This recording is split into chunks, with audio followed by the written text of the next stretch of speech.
con mi canción la gloria va por los caminos del avión. De Rusia a las de mi división, cielo azul, a la estepa de España llevaré, se fundirá la nieve a la volcánica ciudad. Vuelva por mí el Martín, la galleta, o África, y en las olas estrechas será para mí, que en mi vuelta almorzada te espera, que es el clamor del clarín inmortal.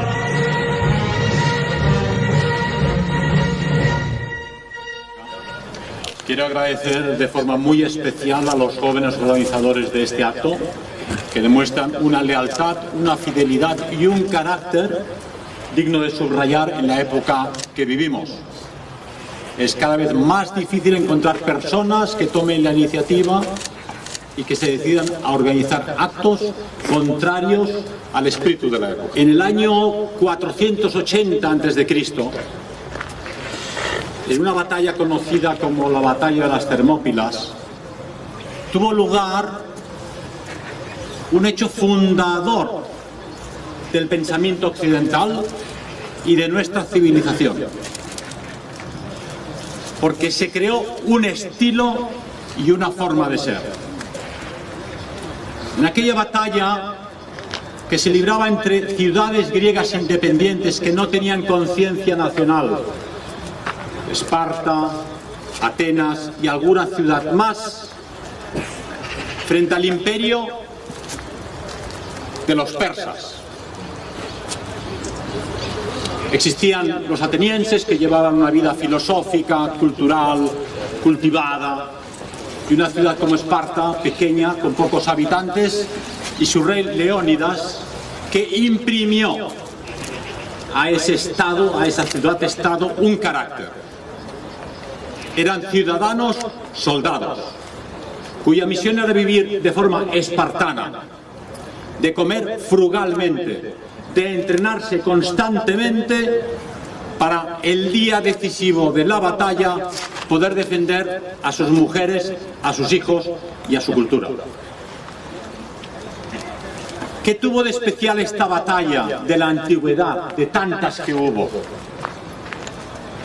En el paso de las Termópilas, que se encontraba entre el mar Adriático y tierra, los 7.000 griegos, 300 atenienses y el resto de las ciudades se enfrentaron a 250.000 combatientes del ejército de Jerjes de Persia. 250.000 combatientes frente a 7.000. Es algo inenarrable, es algo impensable. Solo el hecho de pretender hacer frente a un ejército inmenso de un imperio tremendo que incluía Irán, Irak, Israel, Palestina, Turquía, los territorios que ocupaban en aquella época. Ciudades griegas ya entonces dijeron: son demasiados, no podemos vencerles, y decidieron no combatir. Decidieron abrir las puertas al enemigo y decidieron rendirse antes del combate. Pero el rey Leónidas de Esparta animó a esos jóvenes combatientes de su ciudad, con los que arrastró a otros 7.000 griegos y plantó frente al ejército de Jerjes en el paso de las Termópilas. Solo pensar en aquellas cifras tremendas te tiemblan las piernas. Un ejército profesional, con los inmortales, la tropa de élite de Jerjes, con los arqueros medas. Pero los espartanos recibieron al mensajero de Jerjes, que les decía: os ofrecemos la paz, no combatáis y seréis aniquilados, deponed las armas. Respuesta de Leónidas: ven a buscarlas. Y los persas fueron a buscarlas. En el paso de las Termópilas, las falanges griegas, los hoplitas, combatieron como auténticos profesionales, con un mejor armamento, con mayor valor, con el conocimiento del terreno, y destrozaron a tropas de choque del ejército persa, que venían de zonas muy lejanas y con armamento de menor calidad. Pero lógicamente la batalla duró 2 o 3 días, los griegos quedaban cansados, retrocedían y las tropas espartanas avanzaban. Los espartanos eran la tropa de élite de los griegos, eran realmente soldados políticos de su ciudad. En aquel paso, el rey Jerjes empezó a temblar. ¿Es posible que perdamos esta batalla? Los griegos estaban venciendo al inmenso ejército de 250.000 soldados. Había un traidor, como en todas las historias, un traidor que indicó a los persas un paso por la retaguardia que no conocían. En ese momento Leónidas vio claro que iban a perder la batalla, tenía que combatir en 2 frentes. Y para ahorrar vidas ordenó a las tropas griegas que se retiraran a las ciudades. Se quedarían solamente los espartanos, los 300 hombres de Leónidas, los 300 camaradas que hoy están aquí presentes rindiendo honor a nuestros combatientes del Frente del Este. ¿Por qué fue importante aquella batalla? Porque los espartanos combatieron hasta el último hombre, a pesar de que sabían que iban a una muerte segura. Pero gracias a la contención de las tropas persas, la armada griega en la batalla de Salamina, unos días más tarde, pudo vencer al ejército persa. Y Jerjes, con miedo a quedarse atrapado en la península griega, decidió retirarse.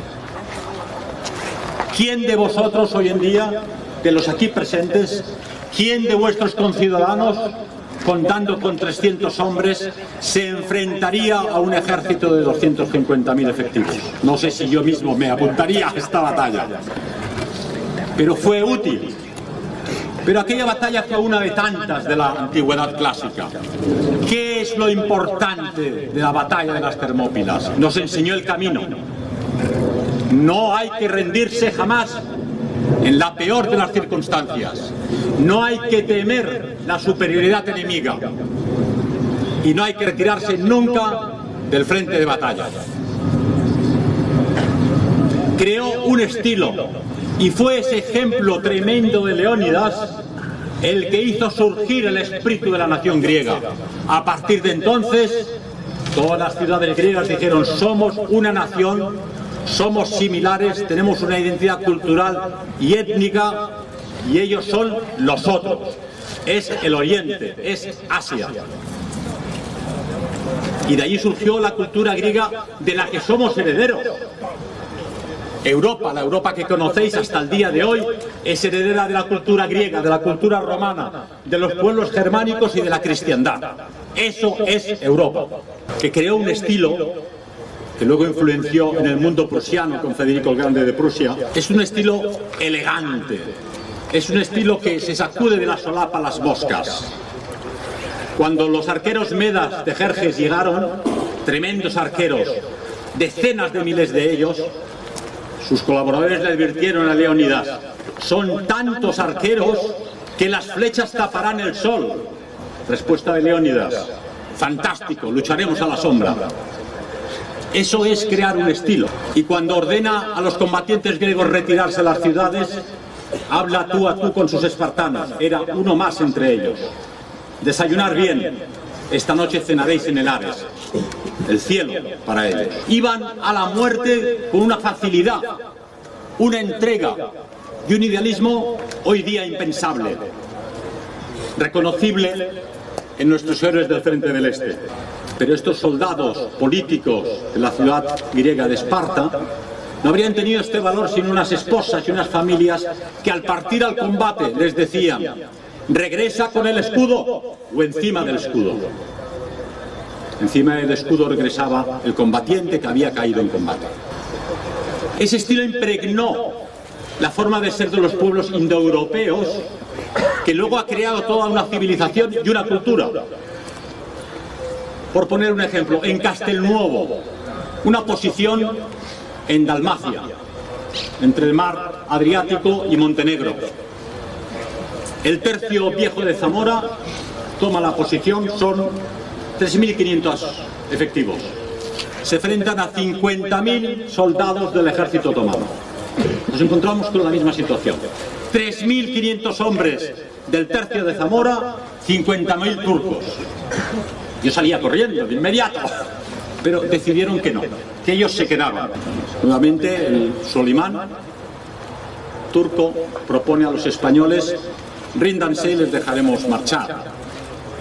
Respuesta del mariscal de campo: no pensaba rendirme por cosa alguna. Así de sencillo. Y vino a decirse en aquella batalla que había que probar que la memoria de la magnífica muerte que vais a tener es superior al sabor de la victoria. Hay quien ha dicho, estos héroes que corren a lo largo de la historia europea, qué magnífica muerte que vais a tener. No moriréis en un hospital lleno de tubos y de cables, no moriréis de viejos, no moriréis atropellados por un tranvía, moriréis con el arma en la mano y con el escudo. Se repite este estilo y esta forma de ser constantemente, no siempre en acciones de guerra. Pensemos que en la primera circunvalación del mundo, de Magallanes y Elcano, empezaron 5 naves con 239 tripulantes y regresaron 18.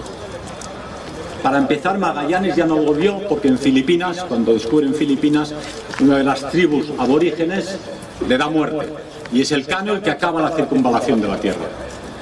Heridos, hambrientos, enfermos, después de una larga temporada en el mar, 18 de los 239 tripulantes españoles llegan a la patria y han dado la primera vuelta al mundo. Todos vosotros conoceréis, gracias a grandes artistas españoles, escultores y pintores, Ferrer Dalmau en este caso, con sus cuadros sobre la batalla de Empel.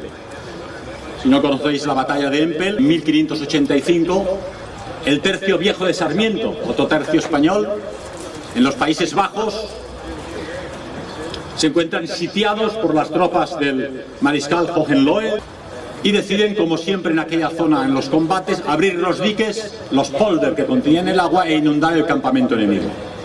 Los españoles se deben refugiar en un pequeño montículo, en una isla junto al río Mosela, llamado Empel. Y deciden, al igual que los que hemos mencionado, los infantes españoles prefieren la muerte a rendirse. Les proponen: ríndanse y les trataremos con honor. Ya hablaremos de capitulación después de muertos. Eso es un estilo, eso es un carácter, eso es una forma de ser que imprime destino a una civilización. Milagro, los españoles cavan una trinchera, encuentran una tabla flamenca, de estilo flamenco, de Nuestra Señora Inmaculada, la Virgen María. Deciden hacerle un altar. El maestre de campo encomienda a todos los soldados: encomendaros a Nuestra Señora Inmaculada antes del combate. Eran solo 5.000 españoles. Aquella noche un viento helador congeló las aguas del Polder, congeló las aguas del Mosela, y en acción nocturna los españoles atacan el campamento enemigo y los vencen. Cuando no había razón alguna para resistir en aquella batalla. Era imposible vencer en aquella batalla. ¿Qué es lo que venció? El carácter de los tercios españoles que afirmaron: hablaremos de las condiciones del armisticio después de la muerte. Se ha hablado también, un siglo después, en el siglo ya XVIII, de Blas de Lezo, que todos conoceréis, medio hombre. Quizá el almirante, el estratega de la Armada Española más importante de la historia de España, vencedor de la batalla de Cartagena de Indias. Con 3.000 hombres, otra vez, se enfrenta a 30.000 británicos del mariscal Vernon. 3.000 contra 30.000.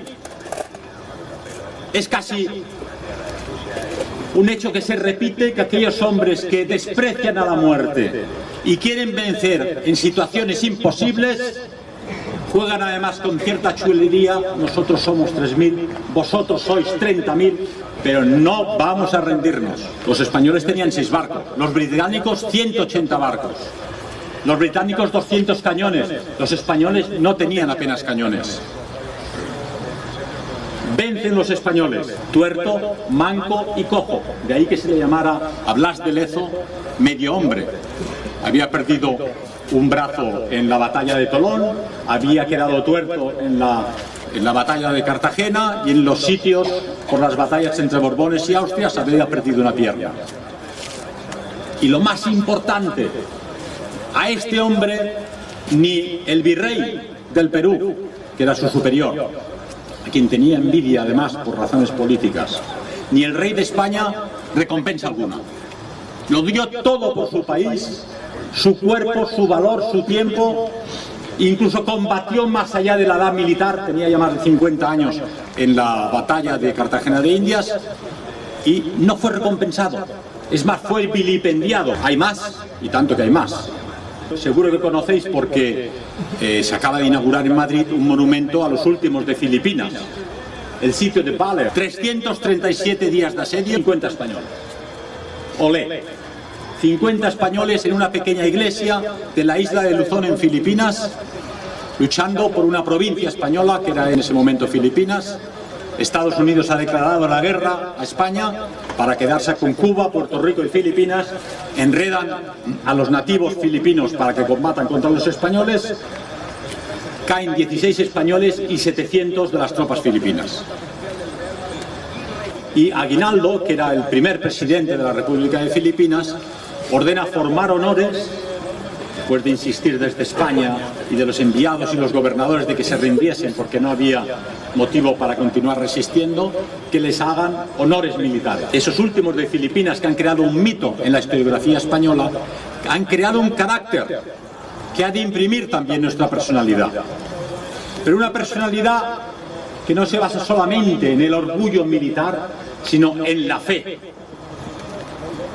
Veía recientemente un articulista famoso, creo que Pérez Reverte, que admiraba a las tropas españolas, pero con las que decía que eran zarapastrosos, que eran vagos, que eran sucios, sin documentarlo. Pero se olvidó de añadir que es imposible que una nación y unas tropas combatan como combatieron sin fe. Era la fe de los tercios españoles. No combatían solo por oro, no combatían por poder, combatían por la fe de su país, por sus raíces, por su identidad, por su nación, por su rey. Y esa era la fuerza, el arma de destrucción masiva, el arma secreta que impulsaba a estos grupos minoritarios a vencer en situaciones desesperadas a armadas gigantescas. Muy cercano a nosotros tenemos el Alcázar de Toledo. Muy cercano geográficamente, muy cercano históricamente. 70 días de asedio, 800 guardias en el Alcázar de Toledo, 5.000 milicianos de CNT, FAI, UGT, asediando el Alcázar. Doblaban, triplicaban las tropas republicanas con mucho a los nacionales que combatían en el Alcázar de Toledo. Contaban con la aviación que bombardeó repetidamente el Alcázar de Toledo. Contaban con artillería, contaban con blindados. No hace falta que os recuerde la escena del general Moscardó, cuando le llama el líder republicano. General Moscardó, tenemos aquí a su hijo Luis. Bien, me lo creo. Padre, hijo, ¿cómo estás? Nada, que dicen que me van a matar si tú no rindes el Alcázar. Pues encomiéndate a Dios y un beso muy fuerte. Eso es un estilo, el estilo que empezó Leónidas en Esparta, que continuó Blas de Lezo en Cartagena de Indias, que consiguieron los tercios españoles en Empel y en Castelnuovo de Dalmacia. Nos encontramos hoy aquí entre los héroes de Krasny Bor. Hablar de las batallas de la División Azul puede resultar hoy excesivo, porque los conocéis. Pero es evidente que la situación es exactamente la misma. 45.000 hombres del 55 Cuerpo de Ejército Soviético frente a 4.900 españoles. 45.000 hombres, 4.900. No había ninguna posibilidad. La división blindada SS Volkspolizei, que tenía que haberlos auxiliado, no apareció. Podían haber salido corriendo, podían haber dicho, esta no es mi guerra.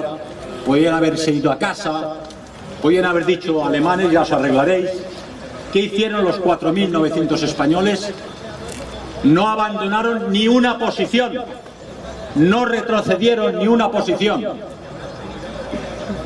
causaron 20.000 bajas al ejército soviético. 20.000 bajas, 4.900 soldados. Los españoles perdieron el 75% de sus efectivos.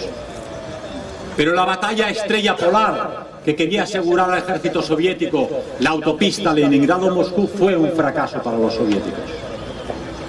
¿Sirvió de algo aquella batalla? Sirvió para que los soviéticos tuviesen que esperar hasta enero del 44 para conquistar Leningrado. Me diréis, bueno, ¿y todo esto a nosotros de qué nos sirve? A todos estos ejemplos habría que añadir un ejemplo más humilde, pero no por ello más significativo, el de los cautivos. Aquellos que probablemente no están aquí enterrados, pero que en cifra de 387, 400 personas quedaron presos cautivos de los soviéticos durante 11 años, hasta 1954. La batalla silenciosa de aniquilamiento, de romper el orgullo español, de doblegarlos, duró 11 años en pozos de agua, en pozos húmedos, con raciones de hambre, con prisión de castigo, trabajando en las minas. Y los oficiales españoles, con orgullo, combatieron 11 años para que se les tratara como oficiales del ejército español y no como esclavos. He tenido la oportunidad de conocer alemanes que estuvieron en Rusia con estos españoles, entre ellos Otto Wünsche, el guardia personal de Hitler que llevó el cadáver a la hoguera, Anton Mayer, un humilde soldado en Múnich, todavía vivo, que observó cómo los soviéticos al final respetaban a los orgullosos españoles que a los alemanes que aceptaban la situación y obedecían a todo aquello que se les exigía. Los españoles despertaron la admiración no solo de las tropas alemanas, que se sentían seguras cuando sabían que a su lado estaban los españoles, no solo al jefe político alemán, Hitler, que en cierto momento tuvo que advertir: si veis un día pasar a alguien descamisado, que utiliza el casco para llevar el pan, que no engrasa la escopeta y que no hace las guardias, poneros firmes ante él porque es un héroe español. La batalla de Krasnivor rompió el orgullo alemán y les hizo ver que los españoles eran combatientes fiables. Y el capitán Palacios, este cántabro de Potes en Santander, fue el que levantó la moral de los 400 divisionarios que aguantaron 11 años de campo de concentración y los devolvió orgullosos a España. Con ellos volvieron republicanos que habían sido encerrados en los campos de concentración soviéticos, con ellos volvieron niños de la guerra que habían sido exportados de España a la Unión Soviética, y todos arropados por el capitán Palacios, que dijo: primero mis soldadicos y luego yo. Nos encontramos en una situación muy diferente, en un acto similar al de hoy, en unas tumbas aquí cercanas, las de la Legión Cóndor. Hicimos en 1991 un acto en favor de los caídos de la Legión Cóndor. En el local de Cedade, creo que en la calle Infantas, hablaba León de Grel, y siempre nos decía: el combate que tenéis hoy vosotros es mucho más duro y más difícil. El nuestro era claro y era evidente, había dos frentes, teníamos al enemigo delante, teníamos que combatir contra aquel enemigo. Vosotros estáis rodeados, tenéis al enemigo en televisión, en el cine, en los gobiernos municipales, en el gobierno nacional, en los gobiernos autonómicos, en la cultura, en los libros de texto, incluso entre los amigos, compañeros de trabajo y familiares que han sido lobotomizados, se les ha lavado el cerebro para que se suiciden culturalmente. Porque digámoslo pronto, hoy aquí no quiero animaros a que conquistéis mañana el poder. Me gustaría más ser aquel que, cuando los espartanos se enfrentaban a los 250.000 persas, les decía: vais a morir hoy y vais a combatir duramente. Yo vengo a deciros: mañana será peor que hoy y pasado mañana va a ser mucho peor. La disolución social es galopante y la Unión Europea es la encargada precisamente de desmantelar Europa, la cultura europea. Nuestros gobernantes no aman Europa, no aman nuestras tradiciones, no aman nuestra historia. Por eso les tienen sin cuidado. Y los europeos se encuentran en una situación de suicidio colectivo. Me llamaba un amigo italiano esta mañana cuando venía en el tren. Pedro, estoy desesperado, estoy en el pueblo, han desembarcado 600 africanos, la gente aplaude, la gente sonríe, les lleva flores, les lleva comida, no se dan cuenta que se están suicidando. Son tontos útiles, decía él. Digo, ¿por qué dices esto? Vamos a acabar como acabaron los indoeuropeos en la India. Primero pequeños grupos de hombres blancos en la geografía europea, cada vez más reducidos, finalmente algunos brahmanes que no tendrán más remedio que mezclar su identidad con la de poblaciones ajenas. Y esa Unión Europea que destruye Europa nos debilita. Debilita nuestros gobiernos, nuestras legislaciones y nuestra población. Y esa debilidad es la que invita a poblaciones de los 5 continentes a disfrutar, mientras puedan, de unas condiciones sociales, de unos beneficios económicos, de unas mejoras políticas que en sus países de origen no tienen. Pero ese efecto llamada produce también nuestra desaparición cultural. ¿A qué os vais a enfrentar vosotros, todos jóvenes? ¿A qué se van a enfrentar vuestros hijos y vuestros nietos definitivamente? En los próximos 20 años veréis cómo toda forma civilizada social se va desmantelando y diluyendo en la nada. La seguridad social no podrá atenderos, porque seremos muchos de muchos países. Las jubilaciones no podrán ser pagadas. Los hospitales no podrán atender a todo el mundo.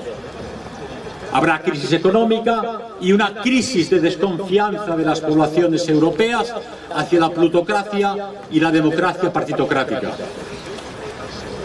No es un escenario bonito, no es un escenario ideal el que os estoy dibujando con estas palabras, pero os estoy describiendo la realidad. Tenéis 250.000 persas delante y sois 300. Tenéis que decidir si salís corriendo, si os entregáis al enemigo o si resistís hasta el último hombre. Lógicamente no estoy hablando del combate militar, estoy hablando de combate político. Todos vosotros sois soldados políticos, soldados de una idea, de una tradición y de una identidad, que es la española. Tenéis que defender vuestra fe, la fe católica, la fe cristiana, frente a fes que no son las nuestras. Tenéis que defender una forma de ser y una forma de vida que no es la de aquellos que llegan. Y tenéis que defender unos logros sociales que nuestros padres y abuelos consiguieron para vosotros y que ahora se disuelven lentamente. ¿Hay solución? Hay solución. Solo unas cuantas cambios legislativos y las fronteras pueden ser cerradas. El cambio más difícil es el cambio de mentalidades. Hermanos, primos, compañeros, novias, conocidos que quieren abrir las fronteras, que aceptan con aplausos la ingeniería social de destrucción de la familia, que aceptan con aplausos en la misma concepción antropológica del hombre, hombre y mujer. Porque digámoslo pronto, en el Génesis Dios creó al hombre y a la mujer, no creó un tercer sexo. Dios creó al hombre y a la mujer y el hombre ha creado un tercer sexo. Es decir, está en discusión todo aquello que era caro al ser humano y que era caro a la civilización occidental. ¿Qué podéis hacer? Tenéis que crear una sociedad paralela, organizaciones paralelas, volver a consumir lo propio, explotar la agricultura local, nacional, que pueda darnos al máximo alimentos a todos los españoles sin necesidad de depender de las importaciones extranjeras. Volver al campo, volver a la naturaleza y volver a la familia. Una de las condiciones que puso Leónidas a los 300 espartanos que debían quedarse con él a una muerte segura fue: solo pueden quedarse aquellos que tengan una herencia asegurada. Aquellos que habían dejado niños en la ciudad. Los que no tenían herencia asegurada tenían que marcharse. Así que esa es vuestra misión: formar familias, tener una descendencia asegurada, volver a la naturaleza y al campo y prepararos para el hundimiento de la República Romana. Porque no otra cosa va a ser el hundimiento de la civilización cristiana occidental. Mañana volveréis al trabajo, cogeréis el metro, cogeréis el autobús, comeréis, si os ponéis enfermos iréis al médico, pero una civilización no se hunde de hoy para mañana, pero se ven las autopistas, los grandes rasgos que nos llevan al hundimiento. Y en el momento que la República de Roma se hundió,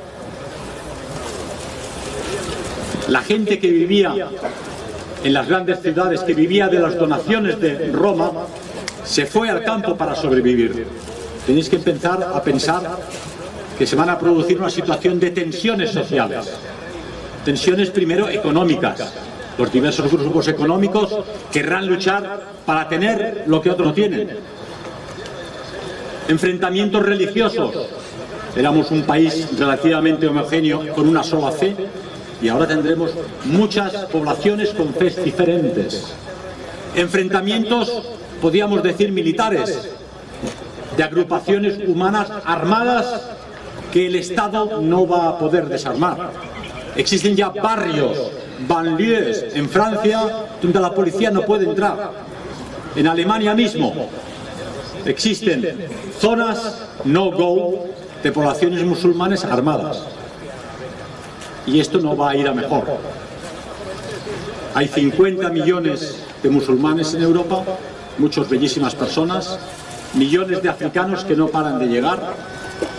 Pero esto, y hay que subrayarlo, no ha hecho más que empezar. Vais a vivir vosotros migraciones masivas como no ha conocido la historia previamente. Y una población autóctona, paralizada, incapaz de defenderse, y con unos gobernantes y líderes políticos que no solo le traicionan, sino que aplauden dicho hundimiento. ¿Qué nos han enseñado los héroes de las Termópilas? Los últimos de Filipinas, los que combatieron en Cartagena de Indias, los de Empel, los divisionarios en Krasnivor. No temáis a la muerte. No hay que temer a la muerte. La muerte y la vida forman parte de nosotros, está en nosotros. Vais a morir de todas formas. Si perdéis el temor a la muerte, si perdéis el temor a que os quiten el poco dinero que tenéis en las cuentas corrientes, si perdéis el temor a que os vilipendien en los medios de comunicación, si perdéis el temor a los jueces y a los tribunales, ¿qué pueden hacer contra vosotros? Absolutamente nada. Por lo tanto, el mensaje de estos combatientes es: no temáis. Somos católicos, somos cristianos, somos creyentes. La muerte no es sino el paso a la verdadera vida, y este es el gran teatro del mundo donde tenemos que hacer muy bien nuestro papel. Dios solo ayuda a aquel que se ayuda a sí mismo. ¡Arriba España! La distancia queda, gozo de florar, con aire de campaña, sueldo de tapar. Resuelven los tambores, Europa rompe albores, aligeras los lunes con nuestro caminar. Con humo de combate yo retornaré, con cantos y paisajes que de mí traeré. Avanzando voy para un mundo sombrío, llevados del sol. Avanzando para un cielo vacío, llevamos a Dios. Avanzando voy para un mundo sombrío, llevados del sol. Avanzando voy para un cielo vacío, llevamos a Dios.